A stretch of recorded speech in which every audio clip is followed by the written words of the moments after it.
네, 깐깐에서 남주자 깐깐남인 뉴욕 찾아오신 여러분 모두 환영합니다. 오늘은 사진 한 장에서 얘기를 시작해 보도록 하겠습니다. 이 사진 2달 전에 미국에서 찍힌 사진입니다. 누구냐? 대전에서 한 60억 원이 넘는 전세 사기를 벌인 혐의를 받고 있는 부부입니다. 남편이고요.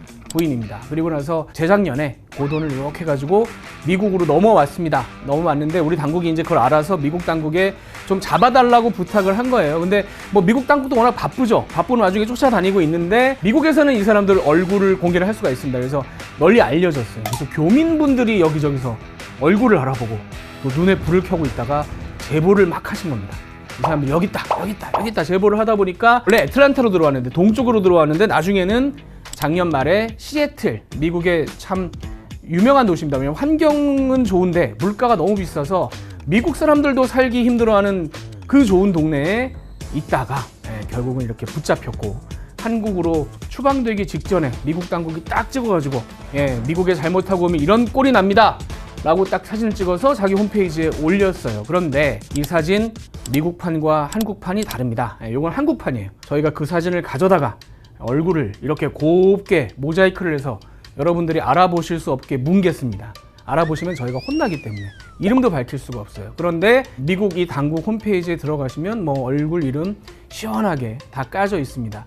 궁금하신 분들은 네이버 같은 데서 시애틀 전세 사기 치시면 미국 사이트들로 연결돼서 이 사람들 얼굴을 보실 수가 있어요. 근데 저는 보여드릴 수가 없습니다. 안 되기 때문에, 제가 처벌을 받기 때문에 보여드릴 수가 없어요. 뭐 이런 사례가 흔합니다. 미국에서는 흔해요. 다음 사진 보시면 이게 미국 백악관 브리핑 장면입니다. 새 미국 백악관 대변인이죠. 브리핑을 하고 있는데 뒤에 화면에 이런 게 등장을 했어요. 갑자기. 뭐냐면 미국에서 요새 정부 바뀐 다음에 뭔가 큰 잘못을 지고 미국에 불법 체류를 하고 있는 외국인들 붙잡아서 본국으로 보내버리는 그런 프로젝트를 하고 있잖아요. 그 얘기를 하다가 등장했는데 한국 사람입니다. 체포됐다. 아이들 성착취하는 못된 동영상을 갖고 있다가 5년형을 선고를 받았던 그런 사람인데 우리가 붙잡아서 한국으로 보낸다라고 광고를 한 거예요. 아예 이렇게 그냥 인터넷에 이렇게 해서 올려놨습니다. 이것도 X, 그 옛날 트위터 있죠? 거기 들어가셔서 화이트하우스 코리안 어레스티드 뭐 이렇게만 치셔도 뜹니다. 얼굴을 보실 수가 있어요. 물론 뭐 그렇게까지 찾아보실 필요는 없는데 얼굴이 뜹니다.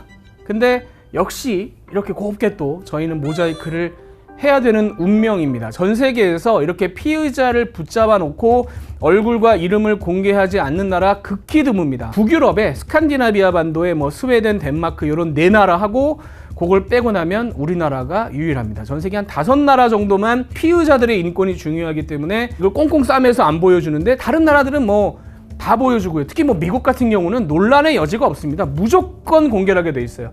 자, 그래서 이 사람들은 누구냐? LA에 산불이 크게 났었잖아요, 얼마 전에. 그래가지고 사람들이 집도 잃고 가족도 잃고 막 비탄에 빠진 와중에 이 사람들은 빈집 털이를 하다가 경찰에 잡힌 사람들이에요. 그래서 경찰이 잡아가지고 이렇게 쭉 사진을 찍어서 아예 벽화를 만들어버렸습니다. 벽보를 만들어버렸어요. 죄 지은 사람들은 다 잡아다가 이렇게 공개를 하겠다. 그리고 죄 지으면 다 잡아놓겠다. 이걸 이제 보여주기 위한 그런 사진을 만든 겁니다. 근데 뭐 여기서 그치지 않죠? 다 아시죠? 트럼프 대통령인데 작년엔 전 대통령이었잖아요. 그래서 사법당국에 가서 조사를 받을 일들이 꽤 있었습니다. 그때 어그샷이라고 해서 피의자로 붙잡혀온 사람 사진을 찍어서 공개하게 돼 있거든요. 그러니까 트럼프 당시 전 대통령도 그걸 아니까 이렇게 약간 고전적인 그런 표정을 지어서 이게 굉장히 화제가 됐었죠. 그러니까 지위 고하를 막론하고 뭐 누가 됐든 간에 만약에 죄를 지은 혐의가 있다라고 하면 미국에선 붙잡아와서 얼굴과 이름을 공개하는 것이 왠가요? 라고 물어보기도 이상할 정도로 당연한 일입니다. 이렇게 미국에서는 공개를 할 수 있는 이유가 있습니다. 뭐냐면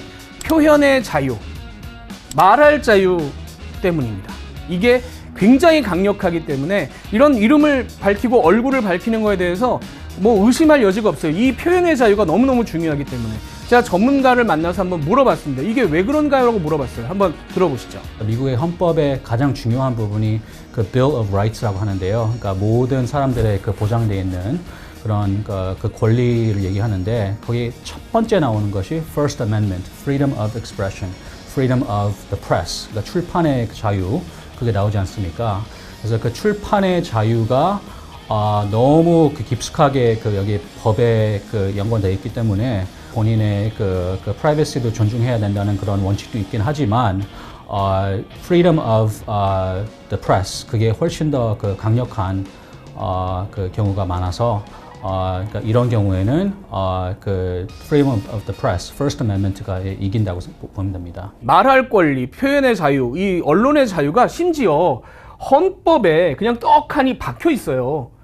수정헌법 제1조라고 되어 있습니다. 이게 뭐냐면 독립전쟁을 시작할 때 미국에서 막 급하게 만든 헌법, 처음엔 급하게 만든 헌법이 있고 전쟁이 끝나고 나서 독립을 하고 나서 좀 세세하게 넣은 헌법이 수정헌법인데 거기 1조에 이 내용이 들어있습니다. 한번 읽어볼까요? 언론의 자유나 국민이 평화롭게 집회하고 정부에 불만을 청원할 수 있는 권리를 제한하는 법을 만들 수 없다.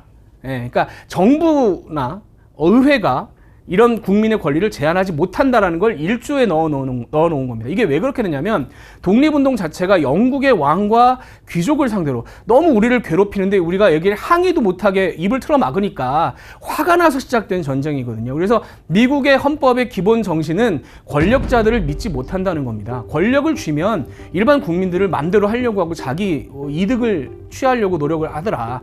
국민들이 거기에 대해서 항의하고 뭔가 바꾸려고 노력하는 그런 권리를 1조에 규정을 하고 그거 막지 마라 라는 기본 정신이 깔려 있는 겁니다. 그렇기 때문에 언론도 표현을 자유롭게 해서 이런 권력자들을 우리가 지적을 할 수 있고 또 이게 또 사회에 많이 도움이 된다라고 판단을 하는 거죠. 실제로 이런 그 표현의 자유를 가지고 피의자의 이름과 얼굴을 밝히는 것이 물론 사회에 경고를 하는 효과도 있습니다만 또 다른 효과도 있습니다. 어떤 경우에는 아직까지 경찰들이 찾지 못한 목격자들도 있을 거 아니에요. 그러니까 이런 사람이 이 사건에 연루됐는데 이 사건을 목격한 사람이 있으면은 아니면 응용한 인포메이션을 가지고 있는 사람은 나오십시오. 비공개된 그 상태에서는 내가 좀 망설일 수도 있잖아요. 굳이 내가 나가서 이 사람을 밝혀야 되냐. 이제 그런 망설임이 있을 수도 있지만 이미 공개됐으면 이제 그런 망설임이 좀 사라지지 않을까 생각됩니다. 네, 그러니까 아까 저희가 처음에 이 사람들 얘기했었잖아요. 한국에서는 얼굴을 밝힐 수가 없습니다. 내 옆자리에 앉아서 밥을 먹어도 이 사람들이 그 사람들인지 모를 거예요. 근데 미국에서는 이 사람들 얼굴을 다 공개를 하니까 여기 있는 교포분들이 다 목격담을 얘기를 하시고 제보를 하셔서 결국 잡게 된 거 아닙니까? 결과적으로 이렇게 공개가 되면서 오는 순기능이 있는 거죠. 수사기관에도 훨씬 더 많은 제보가 들어가고 또 다른 범죄를 막을 수가 있으니까. 자, 그 다음도 마찬가지예요. 이 사례도 한번 보시죠. 미국 뉴욕에 있던 33살 의사였습니다. 의사인데 어느 날 여자친구가 이 사람 컴퓨터에서 이상한 걸 발견한 거예요. 환자들을 마취한 다음에 성적으로 이상한 짓을 하는 동영상을 여자친구가 발견한 겁니다. 그래서 경찰에 신고를 했어요. 그래서 경찰에서 이 사람이 이렇게 얼굴을 공개하고 이름을 공개하고 어디서 뭘 했다를 공개를 한 겁니다. 그랬더니 이 사람 환자 중에 좀 뭔가 이상했다 혹은 나는 하고 궁금했던 분들이 다 찾아오셔서 결국은 여죄들이 드러나게 된 겁니다. 피해자가 11명까지 늘어났어요. 만약에 공개가 되지 않았다면, 그러니까 제가 비슷한 사례를 한국에서 취재를 한 적이 있습니다. 15년 전쯤에 똑같은 사건이에요. 의사가 똑같은 짓을 저질렀습니다. 그런데 피해자들이 일단 나서기를 주저합니다.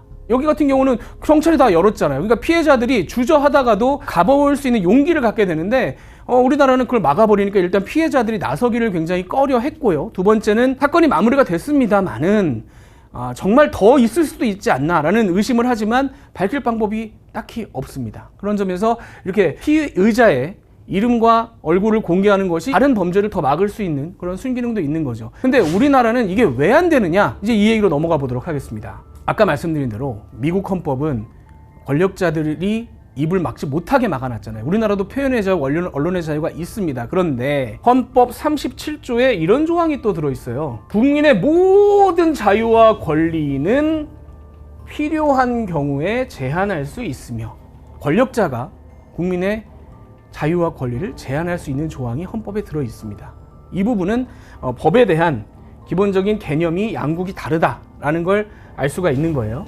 말씀드린 대로 미국은 기본적인 개념이 권력자를 믿지 않습니다. 권력을 만약에 줬다고 치면 좌가 되면 우를 괴롭힐 거고 우가 되면 좌를 괴롭히고 혹은 권력자 개인의 욕심에 따라서 누군가를 입을 막으려고 할 수 있는데 우리는 그거 인정할 수 없다. 그거는 절대로 국가나 국민이나 사회에 도움이 되지 않는다는 기본 바탕을 깔고 있다면 우리나라는 권력자의 의지는 선하고 착하고 권력자는 완벽하다. 권력자가 훨씬 더 능력자다라는 기본 개념을 깔고 있는 겁니다. 입을 막아도 된다라는 기본적인 전제를 깔고 있는 거예요. 거기서 피의자의 얼굴과 이름을 공개하지 않는 데까지 앞으로 가게 된 겁니다. 이거 많은 분들이 모르실 텐데 1998년 이전까지는 우리나라도 언론이 피의자의 얼굴과 이름을 공개할 수 있었습니다. 돌이켜 생각해보면 그때 일어났던 뭐 여러 가지 사건들이 지금도 우리가 피의자들 이름을 기억을 하는 경우들이 많잖아요. 그때 그렇게 알릴 수 있었기 때문입니다. 얼굴과 이름을 알릴 수 있었기 때문에. 이게 96년, 97년 때의 옛날 신문들을 제가 모아본 겁니다. 자, 이분은 아니에요. 이분은 제가 이게 스크랩을 하다 보니까 들어갔지, 이분은 잘못된 분이 아닙니다. 유괴 살해 3명 무죄 선고, 범행 시인 4,000원이 사형. 제가 약간 이렇게 뿌옇하게 만들어놨는데 무죄를 받은 분들의 이름도 다 들어 있습니다. 이분들은 죄가 없는 분들이다라는 것이 피의자가 됐다가도 언론으로 다 공개가 되고, 범행 시인한 4,000원의 이름도 들어가 있어요. 알 수가 있습니다. 자, 은행 살인 강도 모든 검거. 여기 다 은행 살인 강도의 이름이 들어가 있습니다. 기사 안에. 그리고 3,700억대 거액 사기. 와, 90년대에 3,700억대 사기면 뭐 돈의 가치가 다르기 때문에 어마어마한 사건이었겠죠. 여기도 다 이름이 들어가 있어요. 당시에 개입됐던 사람들이. 나중에라도 이 기사들을 보고 특히나 이런 뭐 사기 같은 경우에 이 사람이 이런 사기 전과가 있었네 라는 걸 알 수가 있습니다. 근데 지금은 아시다시피 98년 이후에는 뭐 얼굴도 낼 수가 없고 박모 씨, 이모 씨, 최모 씨 이름도 낼 수가 없죠. 어떻게 된 거냐? 이 판결 이후로 모든 게 바뀌었습니다. 1998년에 대법원이 판결을 했어요. 이거 한번 곱씹어볼 내용입니다. 이 판결 이후로 이렇게 상황이 바뀐 거니까. 범죄 보도의 신원을 밝히는 것이 공공성을 가진다고 볼 수 없다. 공공성이 없다는 거예요. 신원을 밝히는 게 무슨 의미가 있냐? 일반 국민들이 알아야 할 정당한 이익이 없다. 국민들 이거 왜 하려고 그래요? 그냥 심심풀이 궁금해서 그러는 거야. 그냥 막 알고 싶어서 그러는 거지. 당신들 알아봐야 소용이 없다. 필요가 없다라고 대법원이 판결을 했습니다. 이 이후에 모든 게 바뀌었습니다. 언론이 이 이후에 이 사람의 얼굴과 이름을 공개를 하게 되면 저희는 돈을 물어줘야 됩니다. 문제를 만약에 저희한테 제기했을 때. 그러니까 민사상 책임을 지게 되는 거죠. 그런데 여기서 그치지 않습니다. 형법에 이런 내용이 있어요. 그러니까 사실 적시 명예훼손이라는 게 있습니다. 사실을 말해도 내 명예가 훼손됐다고 생각하면 이번엔 형사처벌을 받을 수가 있어요. 그러니까 공공연히 사실을 적시해서 사람의 명예를 훼손하면 2년 이하의 징역이나 벌금을 받도록 되어 있습니다. 그러니까 언론이 피의자의 이름과 얼굴을 공개했을 때 돈도 물어줘야 하지만 형사처벌을 받을 위험도 감수를 하고 해야 되는 겁니다.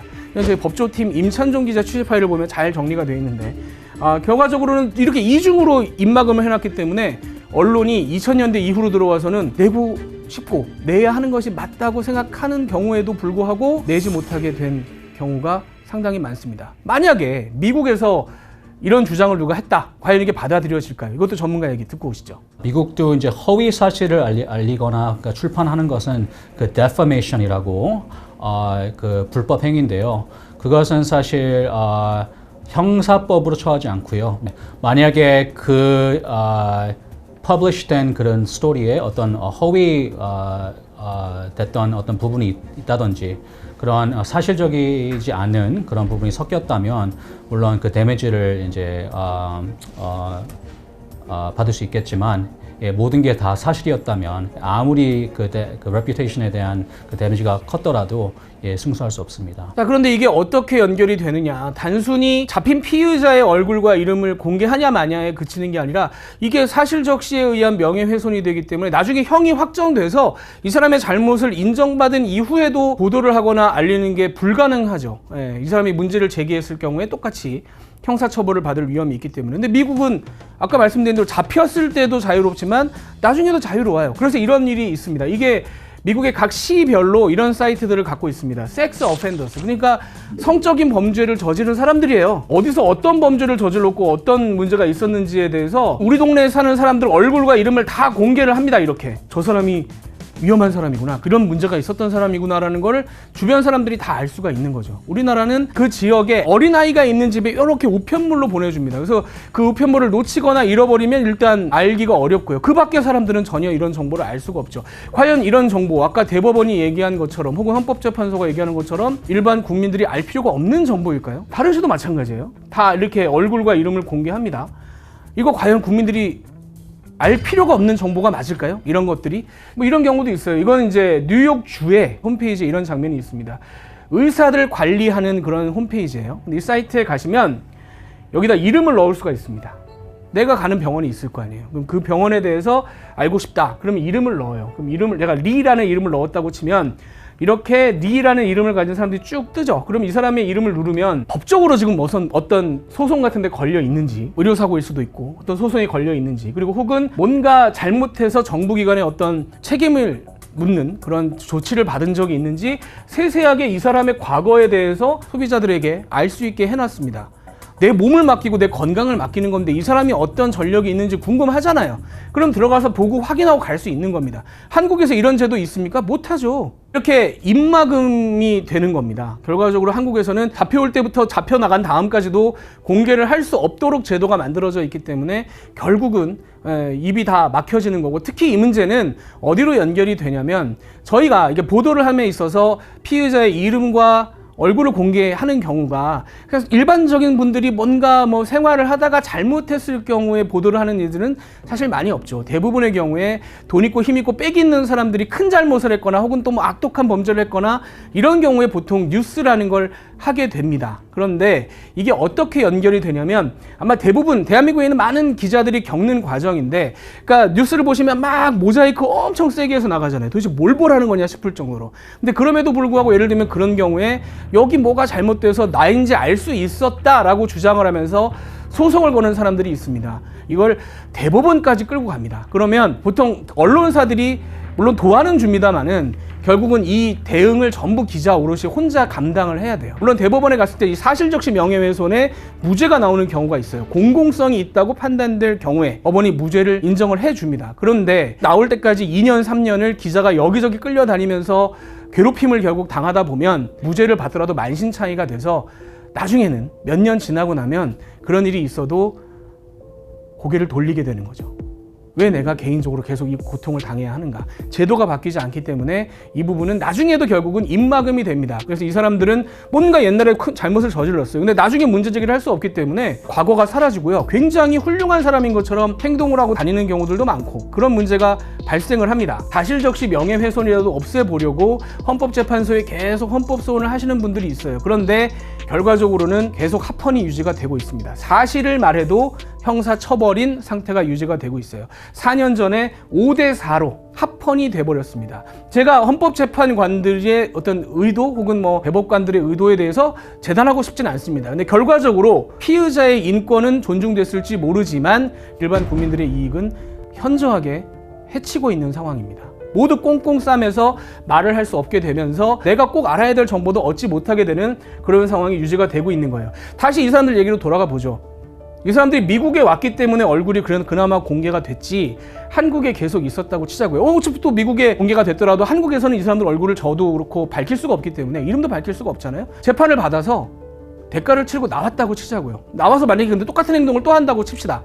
여러분들은 이 사람들이 다시 그런 행동을 한다고 해도 알아보실 수가 없습니다. 어떻게 알겠어요? 보도된 적이 없는데. 그래서 한 번 잘못한 사람들이 계속 잘못을 저지르고 열심히 살아가고 있는 서민들이 피해를 입는 경우가 속출하는 것이 일부분은 이 제도에 제가 볼 때는 영향을 받는다고 생각을 합니다. 더 이상 선량한 국민들이 피해를 받지 않도록 그냥 이 사람들 신원 까발려서 속 시원하다가 아닙니다. 그 이상의 문제가 있는 거예요. 국민들이 그만한 정보를 얻지 못하기 때문에 다시 한번 피해를 입을 수 있는 여지가 있다면 왜 이 제도를 피해자 인권만 따져가면서 유지를 해야 되느냐. 그것도 전 세계에서 거의 유일하게. 제가 아까 말씀 못 드린 부분이 사실적시 명예훼손이 있는 나라 전 세계에 딱 두 나라입니다. 우리나라와 이런 얘기 나올 때 꼭 등장하는 나라 있죠. 일본밖에 없어요. 그러니까 두 제도를 합치면 피의자의 얼굴과 이름을 공개하지 못하면서 사실적시 명예훼손이 걸린 나라는 전 세계 대한민국밖에 없습니다. 이걸 유지하는 이유가 뭐냐라는 거죠. 결과적으로는 돈 있는 사람, 힘 있는 사람이 훨씬 더 유리한 혜택을 받는 제도인데요. 25년 동안 유지되었던 이 제도는 다시 한번 좀 생각을 해봐야 될 때가 아닌가 문제 제기를 하고 싶습니다. 그런 점에서 깐깐남인 뉴욕은 몇 가지 더 법적인 문제를 앞으로 좀 짚어보려고 합니다. 미국에는 이런데 한국은 좀 다른. 다음 편에는 촉법소년 문제를 한번 짚어보도록 하겠습니다. 미국이 주마다 법이 다르긴 합니다만 스포를 좀 하자면 미국의 상당히 많은 주들이 어리다고 하더라도 중한 범죄를 저지르면 성인과 똑같이 처벌을 합니다.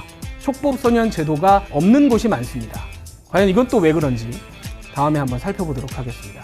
자, 깐깐해서 남주자 깐깐남인 뉴욕 시청해주신 여러분 감사합니다.